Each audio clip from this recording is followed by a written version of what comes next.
Alors, bonsoir à tous. Effectivement, moi je m'appelle Stéphanie Besson, je suis briançonnaise. Je ne sais pas si tout le monde connaît, mais c'est une petite ville qui se trouve à la frontière franco-italienne, dans les montagnes. On est à 1326 mètres d'altitude. Donc en 2015, quand pas mal de personnes migrantes sont arrivées sur notre territoire, elles passaient notamment par la montagne. Et avec des amis, on s'est dit c'est pas possible de laisser des gens seuls dans les montagnes, sachant que la montagne, elle est belle, elle est magnifique quand on la connaît et qu'on est bien équipé, mais ça devient un enfer quand on la connaît pas et quand on est soumis aux intempéries. Pour vous dire, là, j'ai quitté les montagnes ce matin. Il y avait plus de 50 cm de neige. Et donc, hier, je suis allée au ski et il y avait 4 personnes migrantes. Et là, qu'est-ce qui s'est passé? Le directeur de la station de ski de Montgenèvre, je suis contente de lui faire de la pub, il a pris son téléphone, il a téléphoné aux policiers pour que les policiers viennent chercher. Donc, le Briançonnais, actuellement, c'est un théâtre de chasse à l'homme. C'est un théâtre de guerre, en quelque sorte. On est sous haute surveillance. Actuellement, grâce aux politiques répressives mortifères, en fait, on a un policier pour 44 personnes sur notre territoire. Autant vous dire que c'est un enfer, parce que vous ne pouvez pas bouger, vous ne pouvez pas aller au ski, vous ne pouvez pas prendre le train, vous ne pouvez rien faire sans rencontrer plein de véhicules et des motoneiges, etc. Et quand je parle de chasse à l'homme, c'est des véritables chasses à l'homme qui ont amené malheureusement plusieurs personnes exilées à mourir. Et notamment Blessing, qui est morte en se noyant, puisqu'elle a été poursuivie par les policiers, elle a glissé dans une rivière. Tamimou, qui est mort de froid, parce qu'en fait, les policiers l'ont empêché de passer et personne ne l'a aidé. Et je peux vous en citer encore beaucoup. Donc évidemment, on n'est pas au même nombre de personnes mortes que dans la Méditerranée, mais une mort, c'est une mort, et nous, on tient à ce qu'il n'y en ait pas dans les montagnes et ailleurs. Voilà. Je suis ici pour vous parler un petit peu aussi oui, à Briançon, donc on fait des maraudes dans la montagne, peut-être vous en avez entendu parler. Et également, il y a plusieurs collectifs, dont Tous Migrants, qui fait de la sensibilisation, du plaidoyer. Et il y a un refuge solidaire qui accueille les gens qui arrivent de la montagne et qui les met à l'abri, leur donne un repas, etc. Et tout cela porte uniquement sur le bénévolat et sur des personnes qui passent des jours et des nuits, et pas uniquement briançonnais, parce qu'il y a des personnes qui arrivent de partout en Europe actuellement. Donc il y a plein de maraudeurs qui viennent d'Europe, de Hollande, d'Angleterre, d'Italie, d'Espagne, et puis il y a des dons qui arrivent de partout, donc c'est assez incroyable, et comme quoi c'est possible, et ça fait plus de 5 ans qu'on tient maintenant. Et on a accueilli 20 000 personnes migrantes, ce qui fait beaucoup plus que la population de Briançon, puisqu'on est à 12 000 habitants. Voilà. Et tout ça sans l'aide de l'État, bien sûr, avec une préfecture. Merci, je ferai.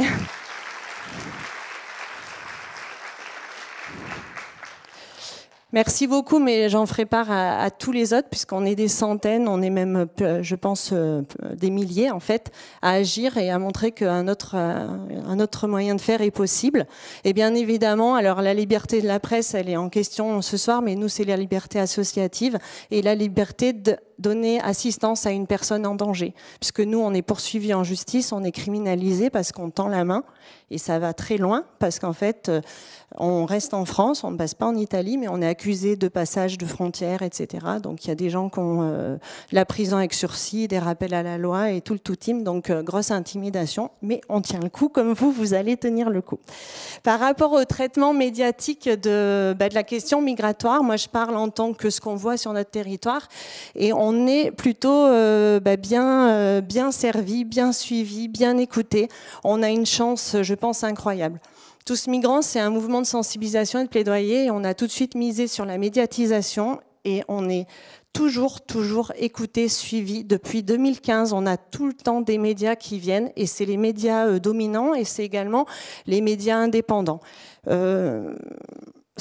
mais c'est même pas facile à vivre parce que là, par exemple, on répond à tous migrants, par exemple, à 2 ou 3 interviews ou présence de journalistes ou de médias en fait par semaine. Donc c'est quelque chose de très très prenant. On est tous bénévoles, mais on y croit parce qu'on pense que sans la médiatisation, rien n'est possible et on y sera encore dans 20 ans. Et même avec la médiatisation, on y sera peut-être encore dans 20 ans. Donc une chance incroyable avec même dans les médias dominants, une bienveillance notable et du forcing des journalistes et parfois de certaines rédactions ou de journalistes auprès de leur rédaction pour faire passer les sujets en fait qu'il faut traiter. Voilà, on les remercie toujours et on essaye de garder cet accueil envers les médias parce qu'on le juge très important. Mais il faut dire qu'il y a de plus en plus de réticence de la part des gens sur le terrain parce que, comme je vous le disais, on est sur un terrain vulnérable et malheureusement, les journalistes s'en rendent pas toujours compte. Alors, les vulnérables, ce sont les exilés, évidemment, parce que quand beaucoup de journalistes arrivent, ils veulent voir des exilés. Ils veulent voir des exilés en train de traverser la montagne.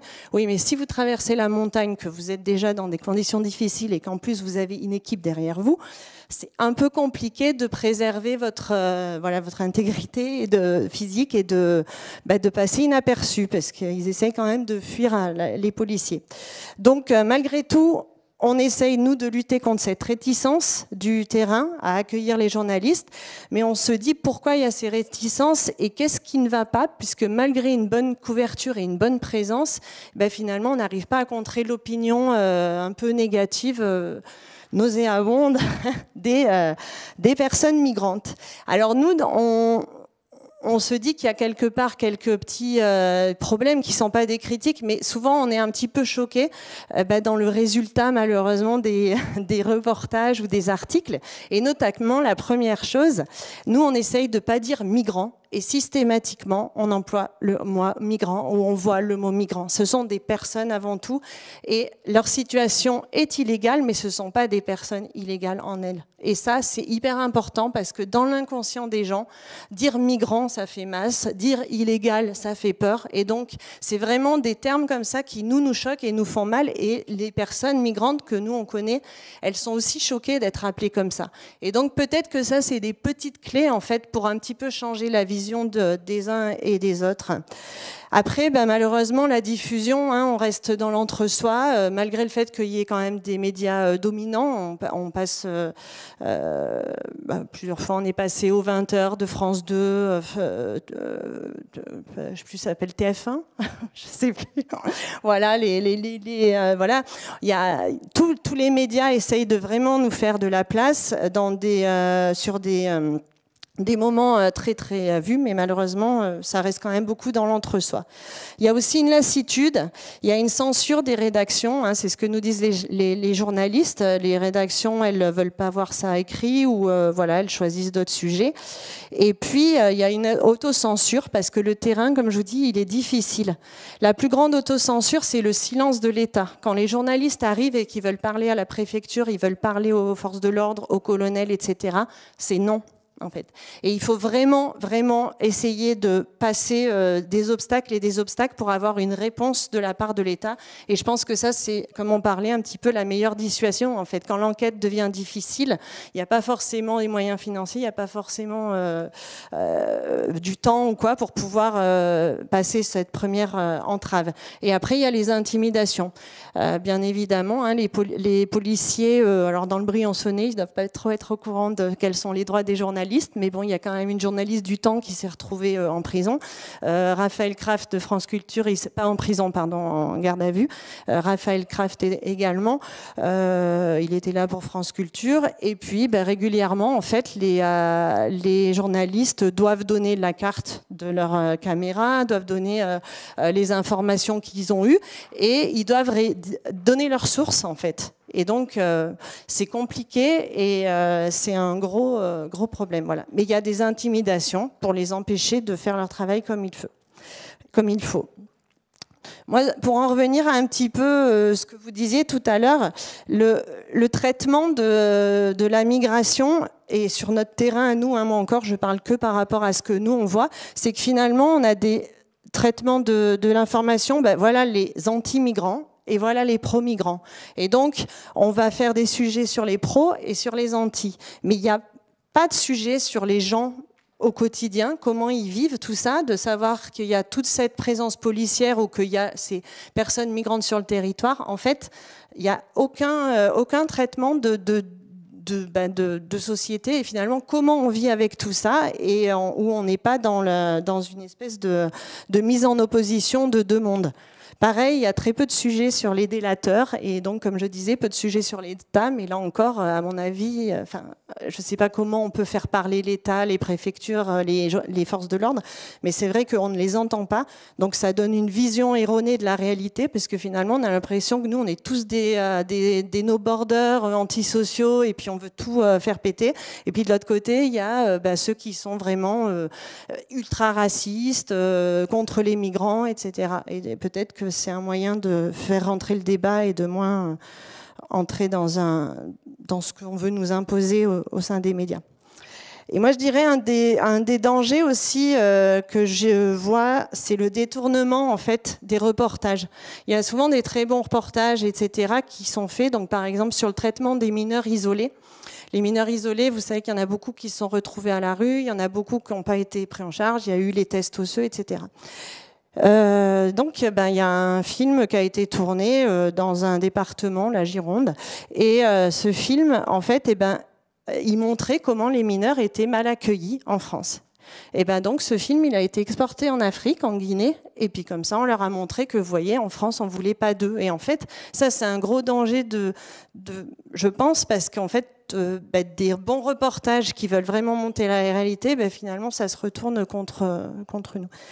Et également, il y a quelque chose qui m'a surpris, et je rebondis un peu sur ce qui a été dit tout à l'heure. Nous, on a eu une petite visite des générations identitaires. Donc, génération identitaire, j'imagine que tout le monde en a entendu parler. Ils arrivent chez nous, au col de l'Échelle, ils ouvrent leur grande banderole, restez chez vous, tatati tatata. Bon, après, il faut savoir, et ça a peu été dit, mais ils ont fait quand même des milices à l'intérieur des villages, de Briançon, etc. Et ils livraient les personnes migrantes à la police. Et donc, comme ils ont leur doudoune bleue, en fait, c'est les mêmes doudounes que les policiers. Et les personnes exilées, elles n'ont aucun moyen de savoir si c'est des vrais policiers ou si ce ne sont pas des vrais policiers. Donc, il y a eu tout ça. Après, ils ont fait des porte-à-porte dans les villages, en donnant leur numéro de téléphone, en disant qu'ils étaient là, etc. Et finalement, ça a fait ça a beaucoup été médiatisé. Et systématiquement, les journalistes qui viennent à Briançon, ils nous disent « Et alors, génération identitaire ?»